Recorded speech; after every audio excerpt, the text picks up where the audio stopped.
Happy Tuesday, boys and girls. Jeffrey at Jeffrey TV coming to you live on Memorex. Default location, default route. It feels like a Monday. It feels like a very refreshing Monday. I had a 3-day weekend. I indulged, full disclosure. And the reason I say full disclosure is because this is something that I may or may not be proud of. Something that I may or may not, a behavior pattern in which I wish I didn't have, but the Black and Milds. I had them Black and Milds this weekend, but I waited till the weekend. I smoked 7.5 of them between Saturday to Monday night. Like I said, I don't do too much in moderation. But fortunately or unfortunately, it very obviously helped me with my eating. 208.4 is what Mr. Scale told me this morning. And that may be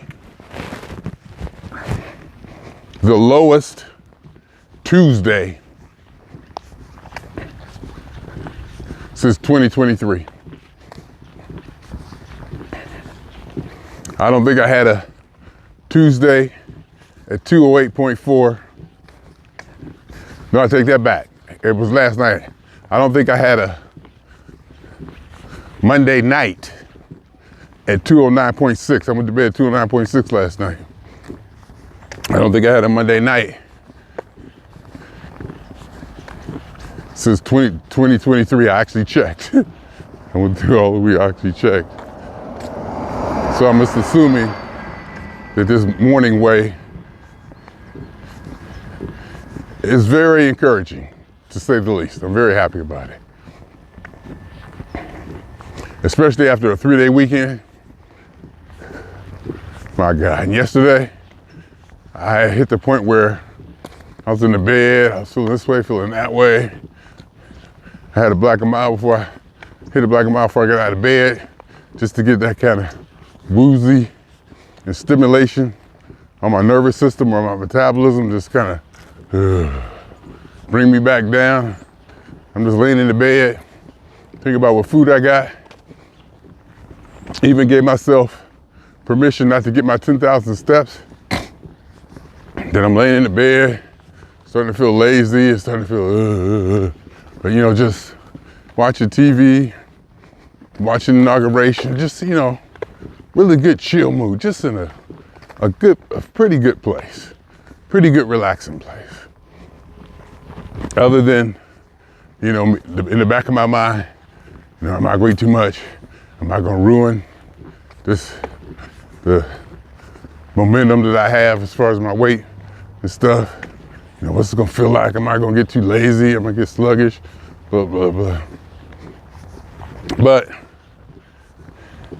of course, I always think of things. I got it in my mind. Yeah. You know, we ain't gonna worry about getting our steps. We do, we don't, we don't. Whatever. Because we can take a day off. It's okay. Doctors recommend that. So I got up, threw on some clothes. We got a pizza. We got a pizza and some chips. That's all I needed. Because I already had cookies and cheese Danish. So I was set. Wasn't too much, wasn't too little. So I just got a take and bake pizza from Ralph's, which, not as good as they used to be, for sure. Not as good as they used to be. Not as good as they used to be, for whatever reason. But I ate it. Felt good, ate it, felt good, and then start messing around. My latest project that I got, I believe, Saturday night or whatever night that was. Could have been Friday night because I wasn't here Friday night. Saturday night, I guess. I went to Ace Hardware and got some plastic sheeting that I used to cover up the patio door to see if that would stop the draft that I was feeling in there. So that was kind of a fun thing. So I got up, spent way too much on plastic sheeting, and got some thumbtacks, and just, you know, kind of tinkered around with that. So, you know, there was some movement. And let me just say this though. After I got the pizza yesterday and the chips, I got sour cream and onion. Dude, cheddar and sour cream cheddar. You know, the orange ruffle chips. The ones with the orange ruffle. I got those. And a pizza, that's all I got. Oh, and I think a pack of Black & Milds.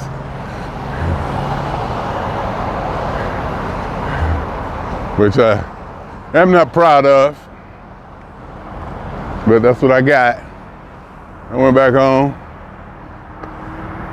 you know, and I ate, and I got to that place. I'm watching Inauguration, you know, the pomp and circumstance of the whole transition to power of the United States, seeing all our leaders in the Capitol or wherever they were, you know, doing the transition to power to Donald Trump. And I was kind of tickled to be political and atheistic commentary. I was tickled towards that direction. I was like, oh, you know what? I think I got a few things to say about what's going on. But that feeling passed, but it's there. My feelings about Trump, well, my feelings about Trump are what they are. But what gets me most is how many people out there say, I can't watch him, I'm turning it off. You know, we're doomed. You know, it's over, you know, we're doomed, he's gonna wreck the country, they're laughing at us, blah, blah, blah, blah. And watching the inauguration, his speech during the inauguration, you know, I didn't get that.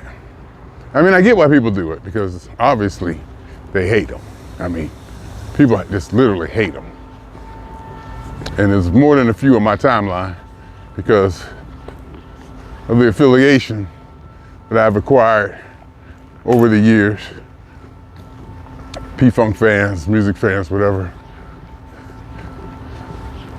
More liberal, almost to the point of Santa Cruz hippie, ultra liberal, anything goes kind of, you know, kill the government, tear it down, that kind of thing. And I get it. A lot of them were saying, you know, they go watch this. I ain't watching this. They don't want to watch it. I get it, you know. But to me, it's also history. You can't turn yourself off to news and history. I mean, you just can't. I mean, you can do whatever you want to. And when I say you can't, what I really was saying is I can't. I can't turn myself off. That's what I'm gonna start saying. I can't turn myself off to news and history. It's historic. The Mississippi State Marching Band played. You know, there's controversy. Snoop Dogg playing the inaugural ball in LA, and Rick Ross or whoever played, and people talking about cancel them, they sell out, coons and all that. You know, I just don't see it that way. And even if I did, I don't think I could actually. Well, my loyalties, this kind of goes along another line. My loyalties to anything aren't usually that strong to trigger a reaction. Say like, if so-and-so did something, it may hurt in a few occasions, but it won't be tragic. I don't place that much faith or belief in probably anything to where it can really do damage to my psychic. At least I don't think. At least as far, I don't think I'm attached to anything to the point that where it would trigger me. Well, I get triggered, take that back. But it would be devastating or overwhelming if something like changed, like the relationship ended or they were to say something off the wall or whatever. I'm at a point now, especially now, to where, I'm just out here. So to sit there and watch Donald Trump do the inauguration, it didn't bother me. Because I wanted to hear what he had to say. This was history. I want to hear his plans. If anything, I want to know as much about what he's doing as I can. Either way, I mean, if I was to be vested, and I'm not vested, I'm more interested. I don't really care. And let's just say that too. I don't really care enough about anything for it to matter. So if you like looking at me or say like you wonder if I say something off the wall or this or that, please remember, I don't care about you or anybody enough for you to take what I say seriously. That's a rough way to put it, but that's pretty much it. I just don't care enough for you to take anything I say that seriously. Let's call it like that. Let's just call it like that. You shouldn't be offended by anything I say because I really don't care. What I say shouldn't matter enough to hurt your feelings. And if it does, that's on you. There's something going on with you and what you believe.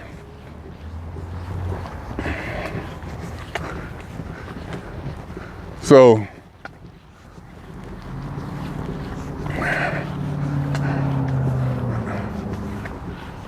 there's somebody up here with dogs. Got his 2 little dogs. Let's just put one on a leash. Put them on a leash now. How dogs running around. They got such things as those kind of regulations and whatnot for a reason. And I just want to stick with the regulation. There's a leash law. They're well-behaved dogs. I ain't worried about getting bit or nothing. I just don't want to be put in a position having to kick one because it came over to smell me or play with me. Man, why you make me punt your dog?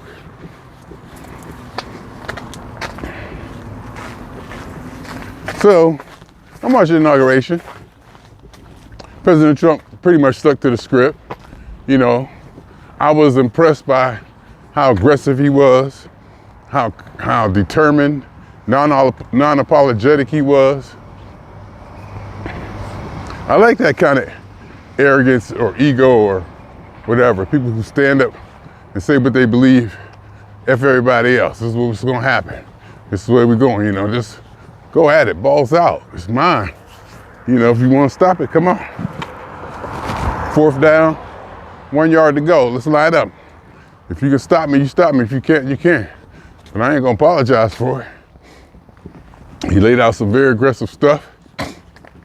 He talked very aggressively, and what struck me was that the speech was written. He was definitely following the teleprompter. It was definitely written. So a team got together and wrote that for him. So it wasn't just him. You know what I mean? It wasn't just him thinking of stuff. His team and his staff vetted that speech, and this is what they wanted out there. And it wasn't subtle. It was mannerly, and for the most part, presidential. But it may have pulled a punch or two, just for the sake of the ceremony and the situation. But if you listen closly, whoo, and that's what I got out of it. So I watched that, and it was cool, and I even posted on my Facebook, that I was watching it, and then in the comments I put, I get it. If for whatever reason you didn't watch it, please don't virtue signal it here. We understand. And I said, thanks in advance, because everybody gonna say, I ain't watch that thing. I ain't watch this. I ain't watch it. I'm not watching it. I was like, I cut that off early. Because somebody gonna say it. And then, after I ate, I'm feeling kind of good, watching Inauguration, whatever. It's kind of mulling around the house, doing this, doing this, doing that. Woo! Doing this, doing that. And then he got to the Capitol Center for his rally or whatever. All the MAGA people there, and the celebration where he can go off script and say what he want to say. That fool crazy. I see why people scared of him. And he should be. If you don't agree with his politics and you feel threatened by him, you should be scared shitless.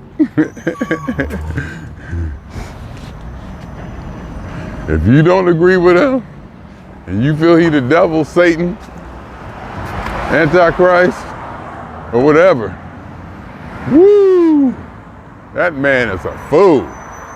And of course, I love it. Because Jeffery Scott Mitchell gonna do what Jeffery Scott Mitchell got to do anyway, no matter who in the White House.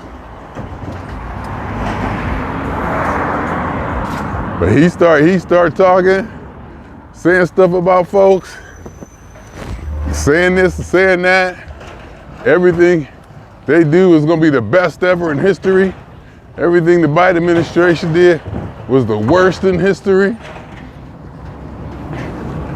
Biden then was devastating. It just went on and on and on. He was just saying stuff, just talking shit. Talking plenty of shit. Now see, if it was in a non-presidential situation and we kind of, like to hold our presidents up to a certain guideline or whatever, I understand,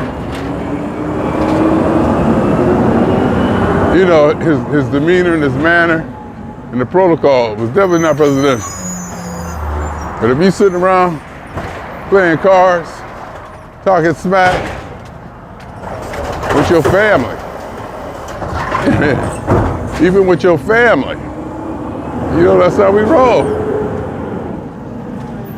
Because it wasn't like he was cussing or anything. He was just saying some stuff. He was crap. He was all crap. Totally terrible. Worst ever. In fact, you know what? Not one of the worst. The Biden administration was the worst administration ever. And he just, you imagine that? He pardoned people while I was speaking. He just went on and on. Unscripted, just full on. Now that part, I definitely can understand people who don't like Trump or don't agree with his politics. I definitely understand why they wouldn't want to watch that. I definitely understand why, they didn't want to see that. That was, but then again, me, it's news. I got to see it. I want to know all the news. I want to know what's happening.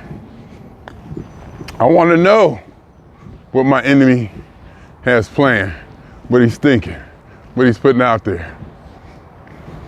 I'm not one to cut myself off from too much of anything. But then again, I'm at probably a different point in my life than a lot of people. than most human beings as far as confidence, foundation, assuredness, experience, and all that. I'm not pressed, you know what I mean? I'm not pressed. And if I was, I'd react and handle it. And it wouldn't be by putting my head in the sand and not watching. You know, some people say they're nauseated, they can't stand it, they can't take it. I agree, because I was listening to them, had me laughing. I was laughing almost,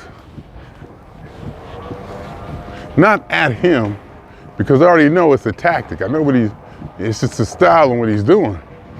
We're just not used to a president doing that. But the majority of American people elected him. So that's what our country decided we wanted. Our country decided, hey, that's what we want as president. By what people are saying is an overwhelming majority.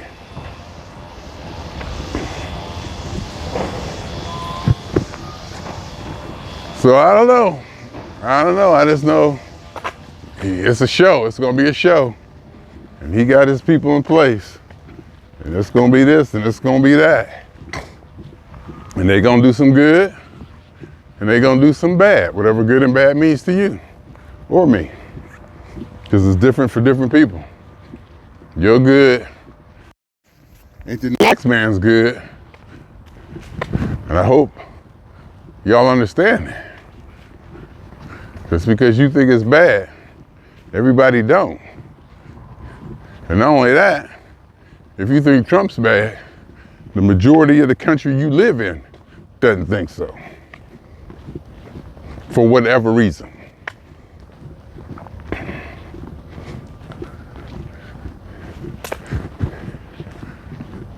So, I kind of wanted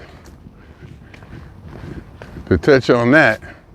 And I think I did pretty well. I wasn't too antagonistic or gaslighting or whatever. I also wanted to talk on the uptick of religiosity, display of God and Jesus. Well, in sports, players are doing their interviews. That's just an indication, I think, of a trend, with the Ten Commandments back in the classroom, and Trump talking about how much he loved God and religion. In fact, he said, first comes God. Trump was just talking, he just be talking. I mean, you can't take everything he says seriously. He's like the Bible. You can't take it word for word, literally.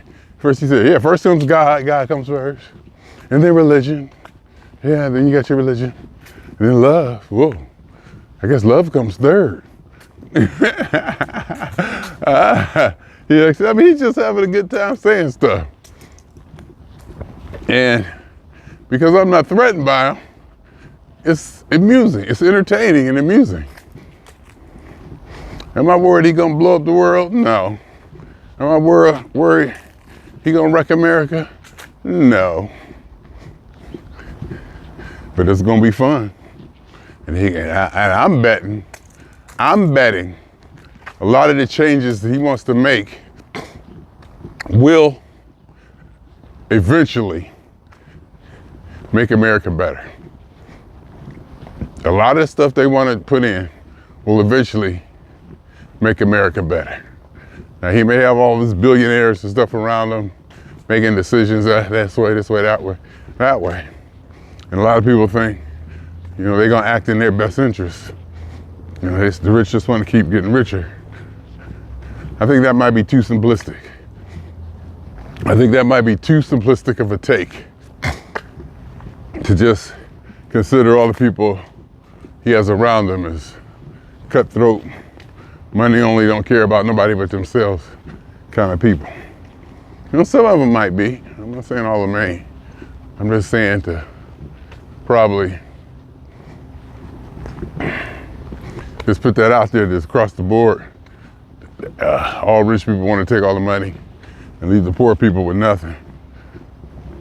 You know, I don't think it's quite that simple and straightforward. But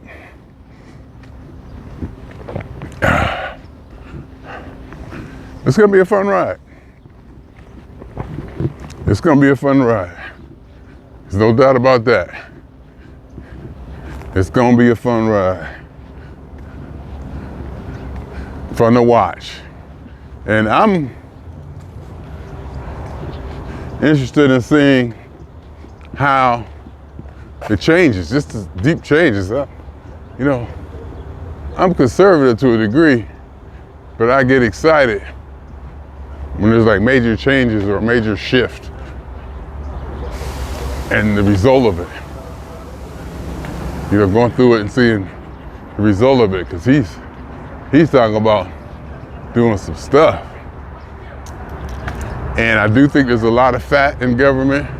I do think a lot of it does need to be taken out. The DEI stuff needs to go. I agree with that. He said he made it to national statement that there are only two genders. Just, you know, I mean, when I was doing Occupy and I guess a liberally, whatever's the word, I think this is like a funny word. I mean, you know, a word that people who are like super liberally or whatever, you know, that stuff would kind of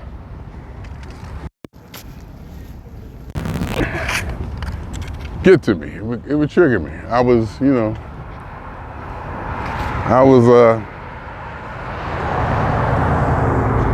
not threatened by it, but it put me off. Like infringing on liberties, this and that. Especially when I was, you know, on the atheistic front about God and how they were trying to regulate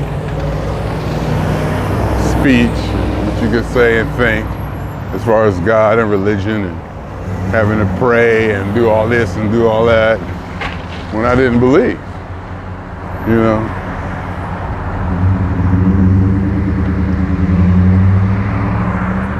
I was concerned about that. Now, not so much. Because progress and strides have been made and progress has been made.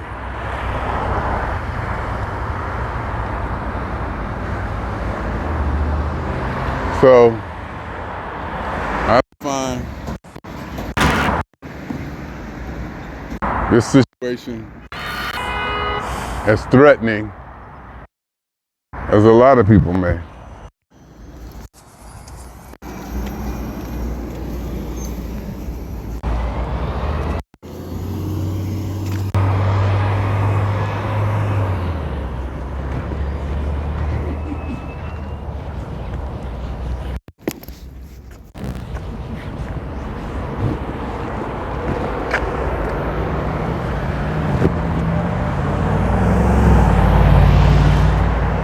And it's quite possible, it's a very good possibility,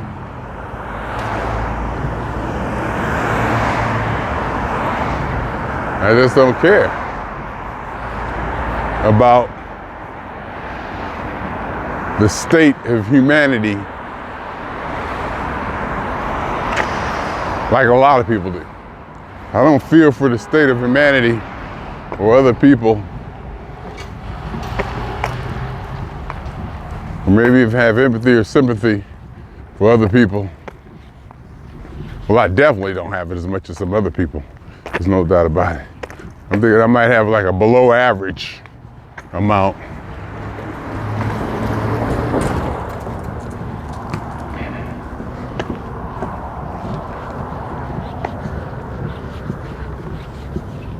Because remember, I'm the guy who said, all right, so what happens if we lose Houston? It's like Houston just falls in the ocean. What happens? I mean, what is the peril or You know, what kind of impact is that gonna have on life in the long run? Well, not in the long run. Or just, I just made a general question idea. I mean, I know doggone well with these Houston, that catastrophe that size, come on. It's gonna be havoc. No, not only havoc, but it's gonna have an impact on America, far reaching. The ports, what Houston does and supplies to, the world, and I guess the space program, NASA, mission control, all that, there'll be stuff like that.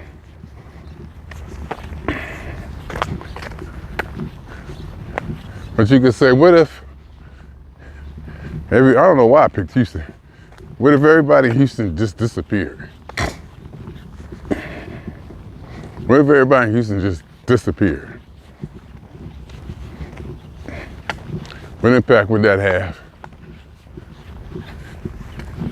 And it's devastating, it's catastrophe. It would send chills through my body. Even me, I would be upset. I would be nervous. I don't know if I'd be upset, but I'd be nervous. It would definitely, trigger. I would definitely react to it. If that's something major, catastrophe, I would definitely be affected by it. But I guess I was thinking in terms of how we want to save everybody and everything, on the individual level. So I'm asking, well, what if we lose like a whole major metropolitan city? What is the impact? Versus, well, not even versus losing one or two people on the street to homelessness or whatever. Just to have the scenario as a game, as a test project or hypothetical game to go through the exercise, hypothetical exercise.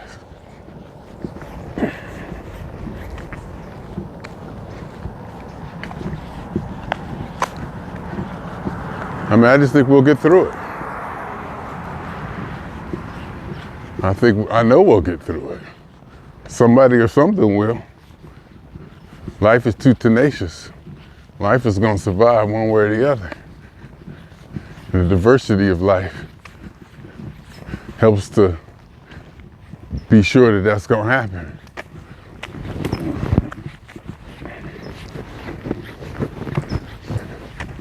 And I think that's a good thing. I celebrate it, in fact.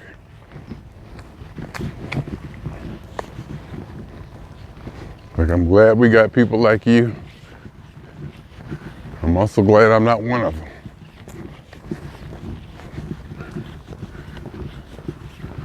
We need what you do. Thankful for it. But not me. I ain't the one. I am not the one. And just like you would look at my life and think, how does he live that way? How could he, what is he? Wow, he can go, he does all by himself and travel by himself and,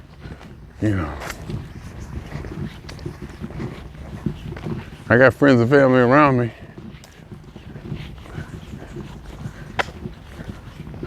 At a distance, some closer than others. Because there's some families that, they see and talk to each other every day. 2-3 times a day, all day long. And then there's some structures of family where that's needed, to help family members. There's structural and functional reasons behind that. And it's just something, they're just that close. Just want to talk and be that close. Not me. That's why this 3 days I had to myself, Saturday, Sunday, and Monday, seemed to go so damn fast. Seemed like it flew by. I'm back out here walking again, waiting for the next one. It also could be that I'm thinking more and more about retirement, probably. I'm probably thinking more and more about retirement, but God knows, when I retire, I gotta have a plan or a schedule. I would have to have something to fill that time. Not only that time, but that respect, that thing in my life that the job have, the respect I have for it. It gets me out of bed. Remember, I'm the guy who believes I can do anything I want. And if I don't want to get up and go to work, I don't. And that's true. But the respect I have for this job, even after 10 years, it's still so high, it gets me out of bed. There were jobs I had where I couldn't get out of bed. It got to the point I could not. There was jobs where I walk up to work, as soon as I touch the door, open the door, doom and dread, like a depression. Metabolism just dropped down. I remember it was JPL. I was going in there. I wouldn't touch the door. When I walked in, I was like, oh God. It just came down on me. I was like, oh.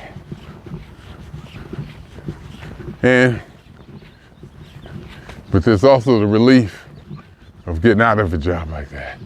The relief. Once you lose your first or second job, once you get laid off once or twice or fired, and you realize that, there's light at the end of the tunnel.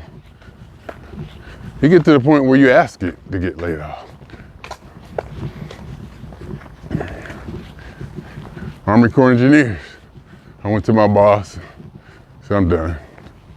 Please let me go so I can get unemployment. I can't quit, and I don't want to disrespect anybody, but I can't do anymore here. I'm just not, and I was so cool with everybody. It was like, okay. Kick me down, sent me on my way. Same way with artists and entertainment. Kick me down, sent me on my way. Now the Internal Revenue Service, not so much. The IRS, I think I was there for 2 years, doing more and the best work out of anybody in my department. Getting paid probably 1/3 of what everybody else was getting paid. Busting my ass, but I enjoyed it. And they let me go. And I kind of let them go, they let me go. Because I said, I'm taking a month off. Go with my father back home. Spend some time with him in Ohio. And they let me go. And I wasn't upset. I very wasn't upset.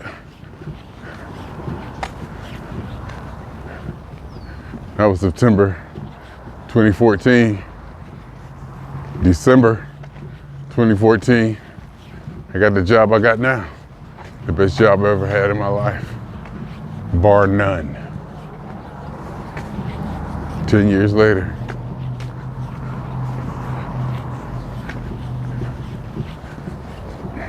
The job I got now used to be perfect.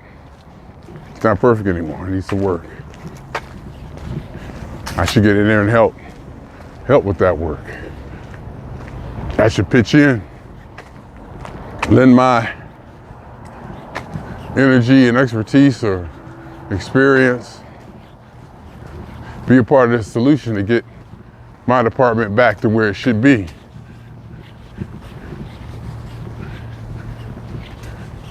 But I'm 62 years old. I'm looking more towards the end than I am towards the middle or the beginning, being in it and being involved. Am I coasting? Somewhat. Somewhat. How many years I gotta go? 7 years, 5 months.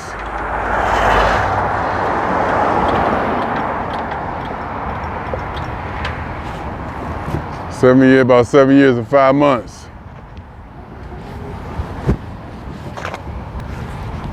Before I hit 70.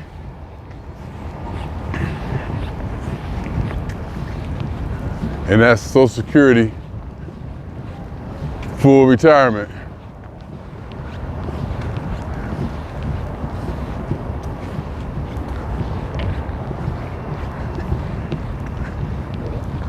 But, you know, some say 67.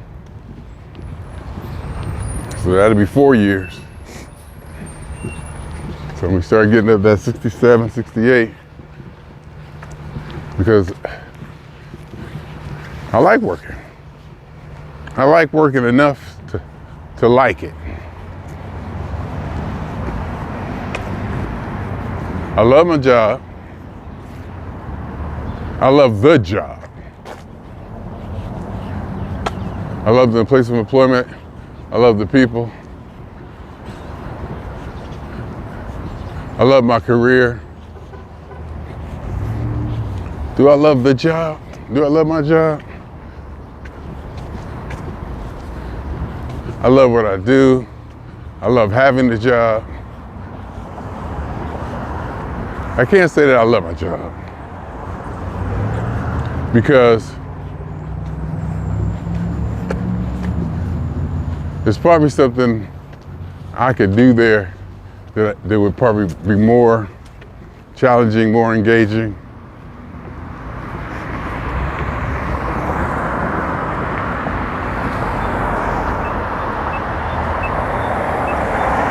More stimulating. But it's not that I hate my job. More inspiring. It's probably something I can do there after 10 years that's more inspiring. But I'm cool. I'm cool, you know, I'm cool.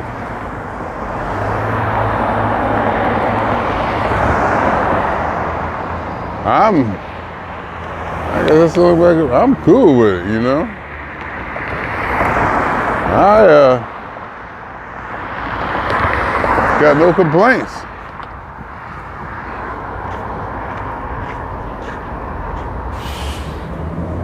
I got no complaints. Well, no complaints might be a strong way to put it. But no, I don't got no complaints. I don't got no complaints. I don't have any complaints about my job. If I do have a complaint about my job, that falls back on me. That falls back on something I need to accomplish or that I need to change.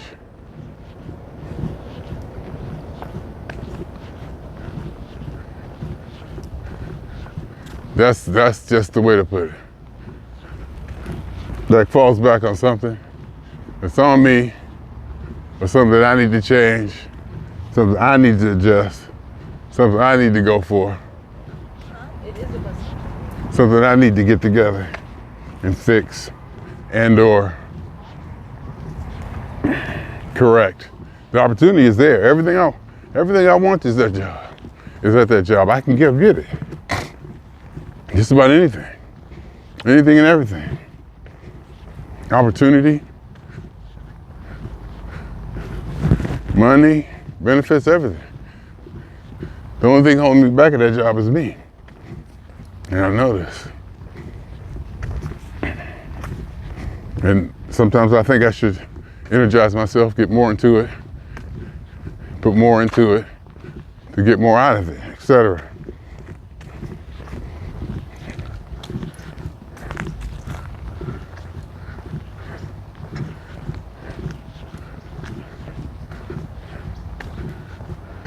And also I'm thinking about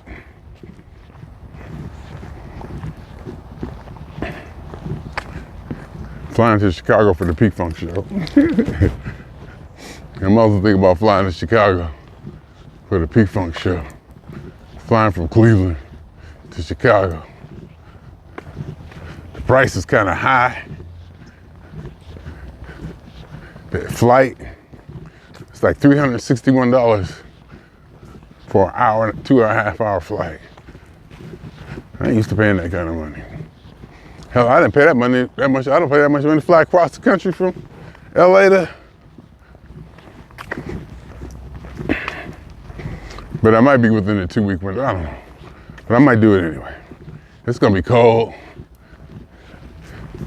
And the reason I would want to do Chicago, because it's at the House of Blues. I think I'm gonna do it. I think I just thought, because it's at the House of Blues and it's general admission.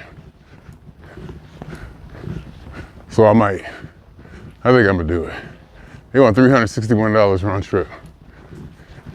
And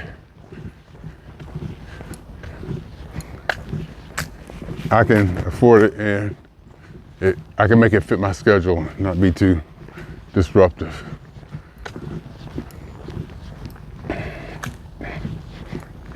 And it won't be that uncomfortable, especially for $361. The flight times, I mean, I don't have to be there like, to save $100, I can get one for $262. But that flight leaves at 7 a.m. and I get to Chicago at like 8 o'clock in the morning. And the show ain't until 7 o'clock that night. And check-in at the hotel ain't until like 3 p.m. You know, et cetera, et cetera. All this save $100. See what I mean? So I might just do that. I might just do that. Because P-Funk only got 3 shows slated. They only got 3 shows. I think the 4th, the 6th, and the 8th or something like that. Chicago, Detroit, and Cleveland. I got my ticket for the Cleveland show. Definitely going to that one. Front row. Way off to the side, but still front row.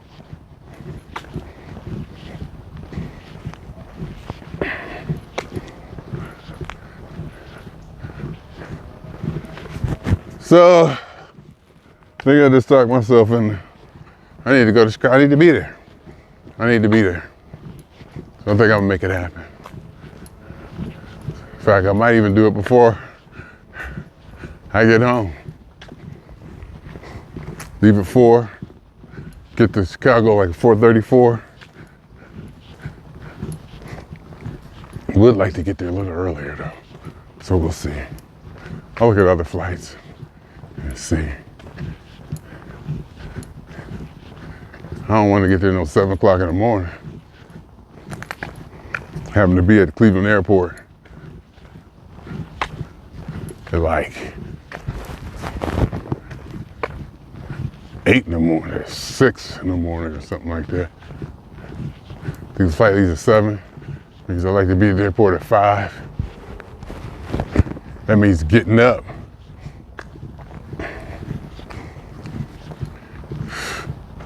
Leaving at 3:30, you know.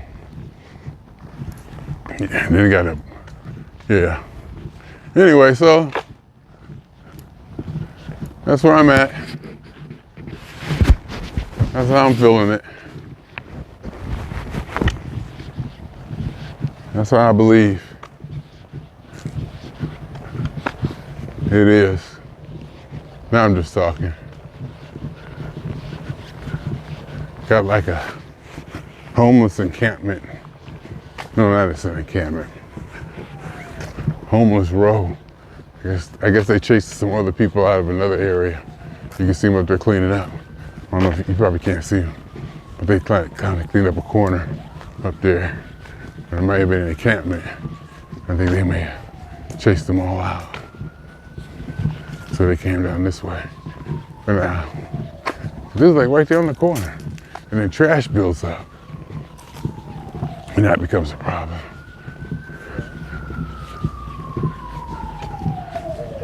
All these people have been out here for a while, and I see them when I walk by. Even speak to them, you know. Not know them, but, you know, you get to the point where you recognize them. That's the word. You recognize them. And you go from there.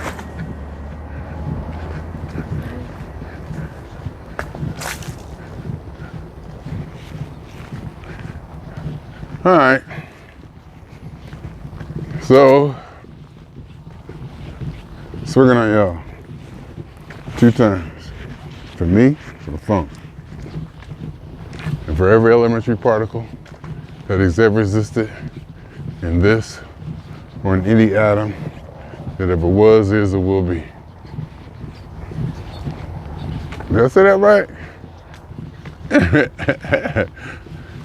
Elementary particle that has ever existed in any atom, in any universe that ever was, is, or will be. The totality of it all, theory of universe. Hypothesis of all as one. My name is Jeffrey.